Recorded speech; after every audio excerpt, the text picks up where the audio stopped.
So this is Donnie Deutsch, and he's going to tell you what the January 6th hearings are all about. What, Jimmy? Donnie Deutsch is? Yes, let's listen. We don't have the economy on our side as Democrats, so you have to scare the bejesus out of people. What? Hang on, Donnie. Wait a minute. Huh? We don't have the economy on our side as Democrats, so you have to scare the bejesus out of people. So you have to, so they don't have the economy on their side as Democrats. So you have to scare the bejesus out of people. And what would be here's a good way to do that. January 6 hearings. A year and a half after this thing happened. January 6 hearings give Democrats a chance to recast midterm message. Right on time. This is what they're going to try and make people care about again. I guess monkeypox didn't stick. Monkeypox did not stick. No one gave a shit about monkeypox. 17 months after a mob of Donald J. Trump supporters stormed the Capitol with false claims of a stolen election, House Democrats plan to use a landmark set of investigative hearings beginning this week to try to refocus voters' attention on January 6th, aiming to tie Republicans directly to an unprecedented plot to undermine democracy itself. We don't have the economy on our side as Democrats, so you have to scare the bejesus out of people. So let me just point out once again, for something to be a conspiracy theory, it has to be hidden. And all of this is out in the open. All of this is out in the open. Okay? And this is a smart move by the Democrats to do this, right? Because it's like, hey, you know how we kept zero promises that we made during the campaign? And everything we touch turns to even more shit. Well, these evil Republicans tried to keep us from doing that. That's what this is. Yeah. With their control of Congress hanging in the balance, Democrats plan to use made-for-television moments and a carefully choreographed rollout of revelations over the course of 6 hearings to remind the public of the magnitude of Mr. Trump's effort to overturn the election and to persuade voters that the coming midterm elections are a chance to hold Republicans accountable for, because they can't run on anything they're actually doing.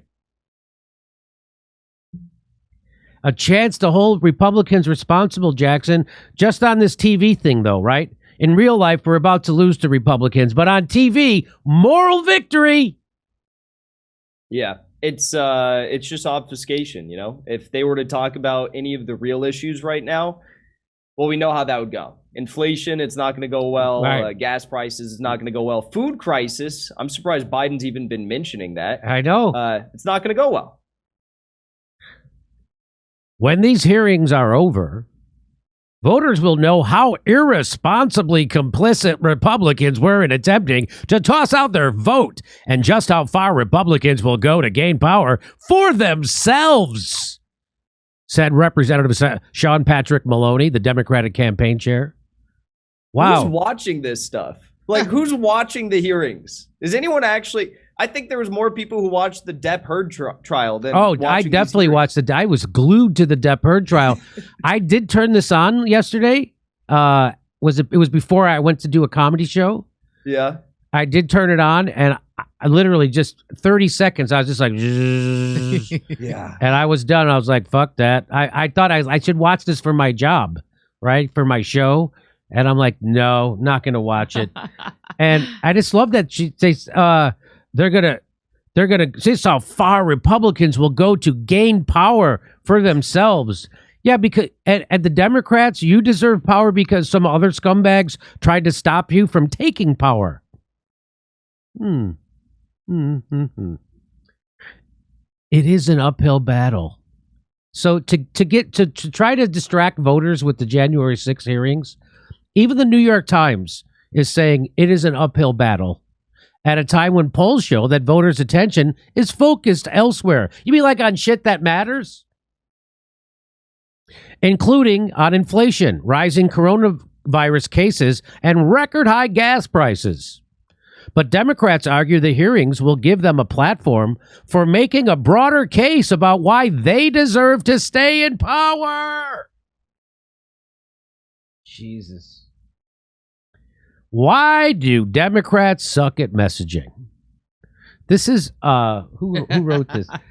Dan Pfeiffer wrote this. You know who Dan Pfeiffer is? He's a former Obama administration guy. And his thing was about communications and messaging. That's who he was. So why do Democrats suck at messaging? I don't know. Maybe because it's hard to come up with a message that explains why you never deliver anything except war and Republican victory. You ever think about that? Maybe that's why it's hard to. How do you message that? So he's saying it's just a messaging problem. It's not that the Democrats suck and they do exactly what Republicans would do. It's not that. Representative Jamie Raskin, a Democrat of Maryland and a member of the committee, has promised the hearings will blow the roof off the House. Really? Are they going to blow us? Because they should.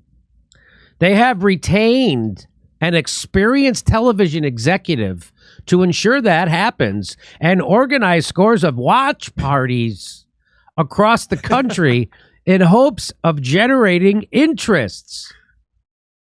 Oh, wow. They got a production whiz from television? You mean that thing nobody watches anymore?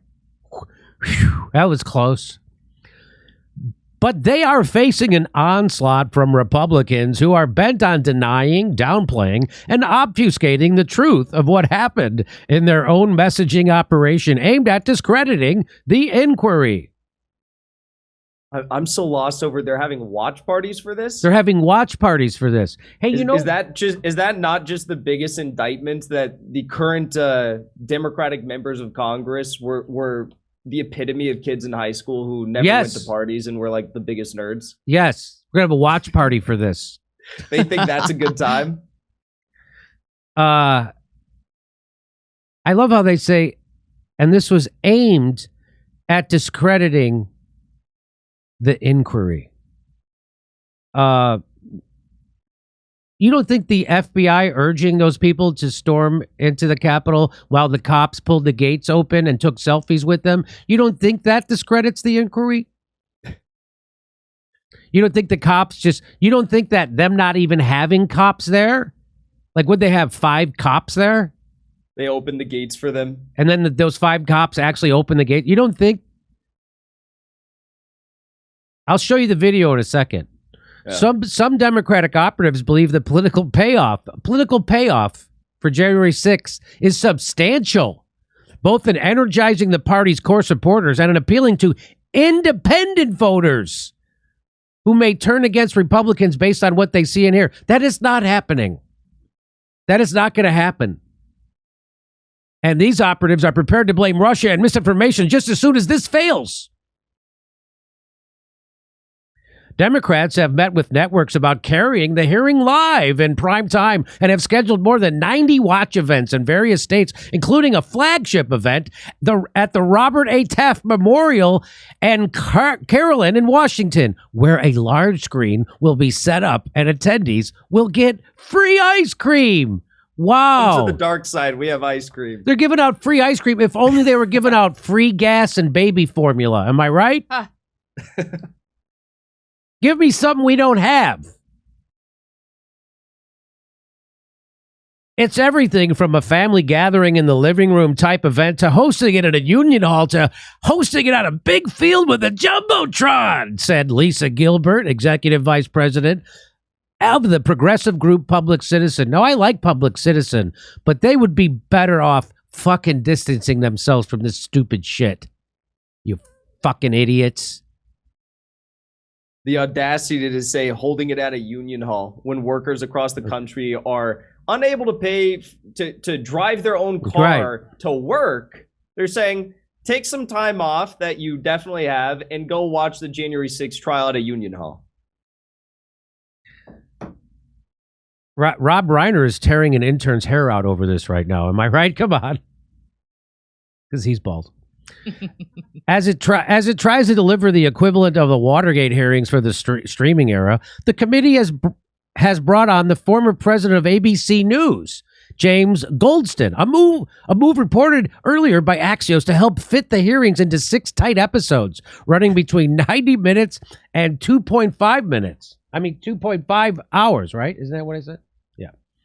Republican lawmakers have already begun pushing a counter-narrative to dismiss the hearings as nothing more than political theater at a moment when Americans are more concerned with kitchen table issues like rising prices of gas and baby formula shortage.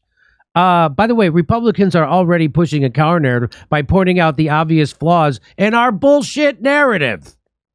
How can they point the finger at the Republicans for calling it political theater when they're literally telling Democrats and independent voters to set up theaters to watch this play out?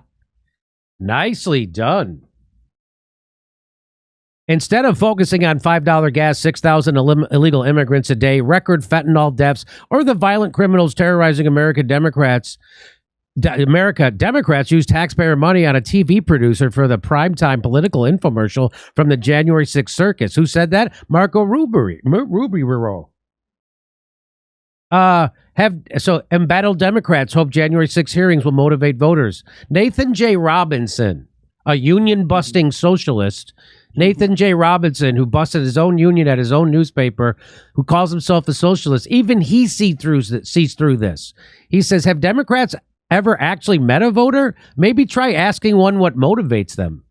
Because it ain't this. Even a schmuck like this guy knows that. That guy is like the Donald Trump of the left. He's the exact opposite of what he says he is. You know how Donald Trump says nobody's more racist, nobody's less racist than me. Nobody respects this more than me. So he's like, I'm a socialist, so I love unions. Hey, there's a union at your place. Bust them, shut it down. And let's remember, we don't have the economy on our side as Democrats. So you have to scare the bejesus out of people. And here's Ryan Grimm, D.C. bureau chief from The Intercept. He makes a great point. See, I don't care who makes a good point. I'll show it. Tip of the hat to Ryan Grimm today. Ryan Grimm says none of these investigations would be happening if the police had just treated January 6th like an anti-war protest or some other left-wing demonstration and staffed the Capitol with security. But they didn't do that, Ryan. Why do you think they didn't? He knows they didn't. He knows they didn't do it on purpose. Let's see what he says down here. He says, I remember one anti-war rally, they brought cops in from Ohio. They know how to do this. I know they know how to do this, Ryan. Why do you think they didn't do it on purpose?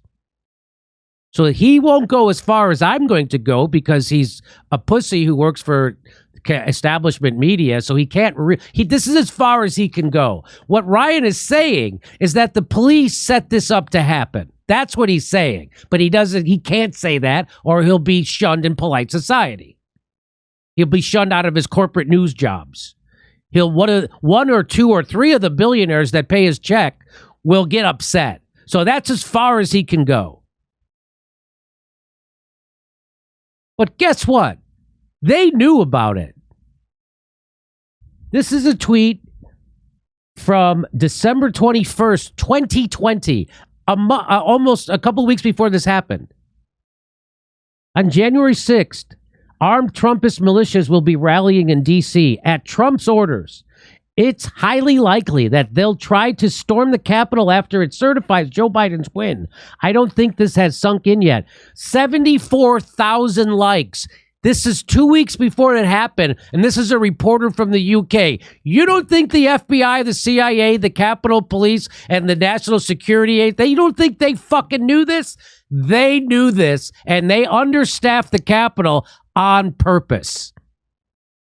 Well, Jimmy, how are they going to get an increase in the Capitol Police security budget if they didn't cause a scene on January 6th? How are you going to get $2 billion to start a whole new spy organization inside the United States to spy on American citizens if you don't do something like this?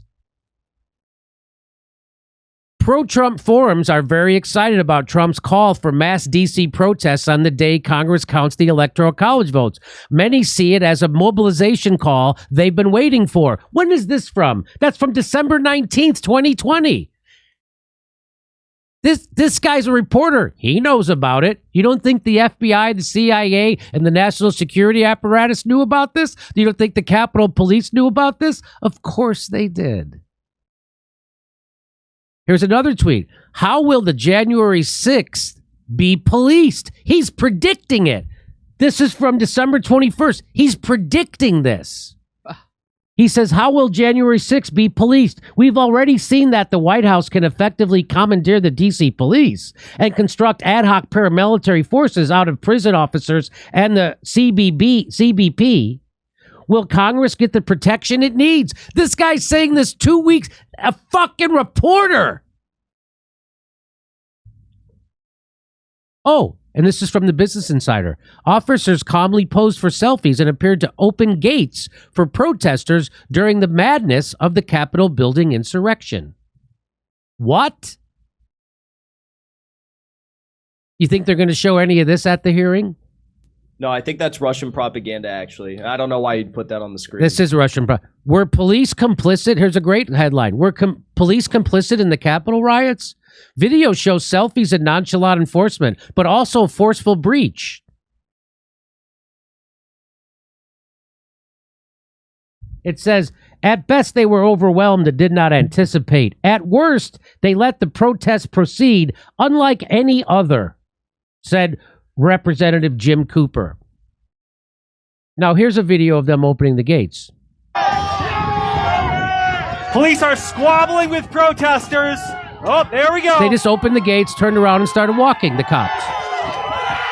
And by the way, I once threw a cigarette down in front of my house on Fountain Avenue. There were more cops there than they have here to try to stop this. More cops came out to write me a ticket for that cigarette than are there to try to stop an insurrection, a coup attempt. What do they got, 5 cops standing there?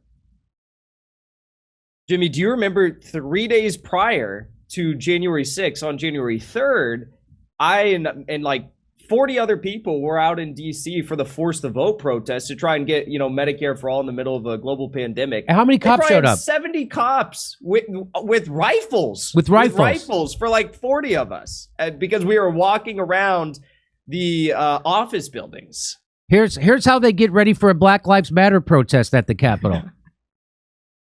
Why? Because they didn't want Black Lives Matter going in the Capitol. Why wouldn't they do that again? Yeah. Because they wanted those people to go in. That's what the speculation is.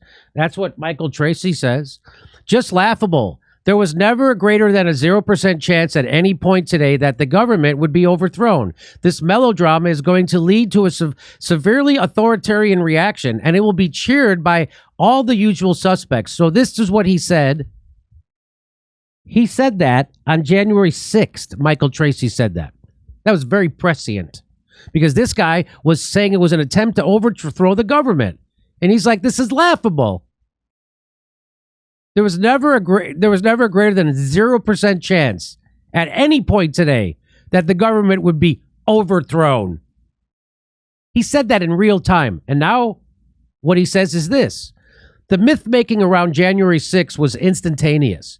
Fast forward to today, and it's been declared as official historical doctrine that the most powerful government in world history was nearly overthrown by a swiftly dispersed mob of confused marauders. Absolutely beyond ludicrous. In order to get anyone to believe that the world's most powerful military police surveillance state could have really been overthrown by a roving band of directionless chumps, you have to wage a seriously extreme, protracted propaganda campaign, and that's what they've done. It sure didn't seem like committee member Adam Kinzinger felt the need to undertake any kind of deliberative, dispassionate fact-finding process before concluding what occurred was a coup attempt because he'd already declared that conclusion within a matter of minutes. There it is, 2:24 p.m. on January 6th. There he is. This is a coup attempt. It's like they had a heads up or something.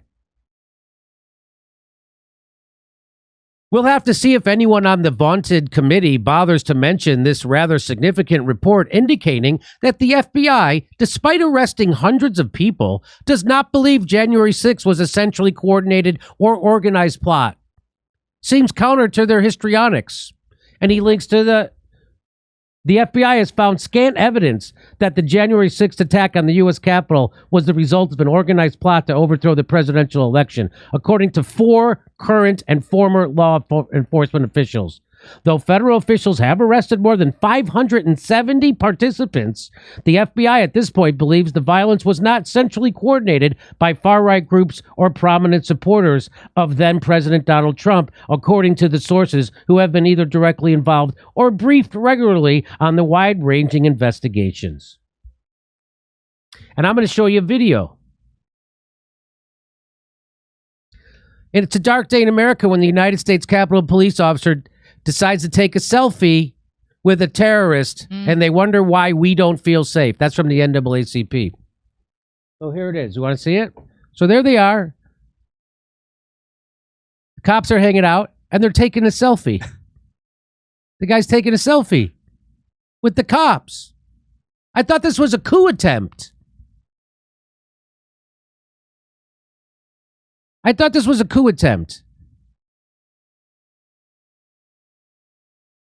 And just like Ryan Grimm pointed out, they know how to do this.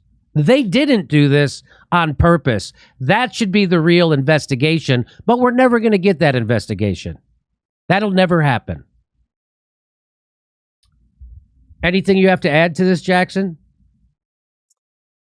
It reminds me a lot of what we saw unfold with the Michigan kidnapping plot story. The Michigan. Oh, remember when the FBI broke the Michigan kidnapping plot? And it turns out of the 12 guys in the van going to kidnap her, 9 of them were at FBI. Wasn't it? The numbers, I might be off slightly. Yeah, and also the principal parties who were responsible for the violent plans of kidnapping the governor were the FBI informants. So it smells fishy. You have the FBI coming out now and saying, well, actually, despite what we previously said, it's not any far-right groups that were responsible for planning the storming of the Capitol. We now know Glenn Greenwald's done incredible work in covering all this. He's getting all the details, and it's exactly what they're saying. It's an effort to indiscriminately lock people up in prison for years and years and years. Like that crazy guy that was I think he was in the Senate floor and he had the big hat on, the shaman, What was he doing? He was just walking around and the police were like politely saying, sir, it'd be great if you could leave, but if not, no worries. And now he's locked up in prison for how many years? It's insane. There were some rioters and they were looking for Chuck Schumer's office. You know how they didn't know where it was. So you know who they asked for directions? The cops. Guess who gave them directions? The cops. Really? Yes. They asked for directions and the cops gave it to them. Wow. This is how you get to Chuck Schumer's office. They did stuff like that so I know there's video out there of cops fighting some of them and stuff. I've seen some of those videos. Have you seen those videos, Jackson? Like the cops who killed the protesters? I saw that, but outside of the Capitol, they were punching them along the fence line. Did you ever see any of those videos? Maybe. Yeah, so there were a handful of cops who actually were fighting back from what I saw. But those cops had to know that they were being hung out to dry on purpose, that there was no backup, there's no National Guard, and there should have been. Yeah. Yeah, as much as I really don't care about January 6th, and as much as I think most people don't care about January 6th, I would be far more interested to see a Republican-led House do an investigation into this and see what really went down. But the Republicans are also we're not going to get the truth here. But Republicans are also in bed with the FBI and the CIA and the security state and the military-industrial. That's what this is all about. This is the establishment wanting to make sure Donald Trump can never run again. You don't think that there's a wing of the Republicans that are being... There's a wing. I think there's a wing. But I don't think it's big enough of a wing. I don't think Mitch McConnell would... No, I agree. I agree with you. Yeah. I mean, look, Trump didn't come to any of these people's defense. He said he was going to support them. And he hasn't provided even any legal support for these people. So they don't trust him, and I don't think any of the Republicans truly care about standing up for them. But it is a massive infringement on their basic rights. And again, Glenn Greenwald's done great work on this. So what they're going to say, the way they couch this, so the people, the shit libs, they look at this and they go, oh yeah, that's how the cops respond to black people, but they were all nice to the white people. That's not what this is. That is not what that is. No. That is the cops knowing how to protect the Capitol when they want to and not protecting the Capitol when they don't want to. That's what that is. And you got to be some kind of a chump to think that the cops were just caught on their heels. I showed you that reporter, a UK reporter with 74,000 likes on a tweet predicting that would happen. They knew this was going to happen, and they did that to those, and they hung those cops out to dry, those Capitol Police. That's why they were in there. I'm sure those cops are taking selfies because, like, they knew what was going on. They're like, we're being fucked. The cops are like, they want us to stop this? They know how to stop this. They don't want to stop this. I guarantee you that cop taking the selfie knew that they were not being backed up on purpose, and that's why he wasn't going to try to do shit. He knew what the score was. Mm-hmm. And how come we've never heard an interview with the Capitol Police captain or the chief? I've never heard a chief. Have you heard one, Jackson? No. Didn't one of them resign, though? Yeah, he resigned. Yeah. Yeah. Yeah. I don't... Maybe, they like to say 7 people were killed at the January 6th. They were not. One person was killed, and it was a rioter who was shot by a cop. Yep. There was no cops killed during that riot. None. There was a couple of cops who died later of natural causes. Heart attack, stroke, whatever. Had nothing to do with it. Okay, so that's your tip of the hat to Ryan Grimm for being able to tell half of a truth. So that's pretty far. So good for him. I'm glad he said it. I really am. I'm genuinely glad he did say it, because that did take balls for him to say, actually. I know that sounds funny, but don't you think it took balls for him to say? He'll take shit for that, no? I mean, I don't know. I don't think so. Because he did it in a safe enough way, right? Yeah. I mean... Yeah. His thing is he's calling them incompetent. He's not going to say they did this on purpose like I will.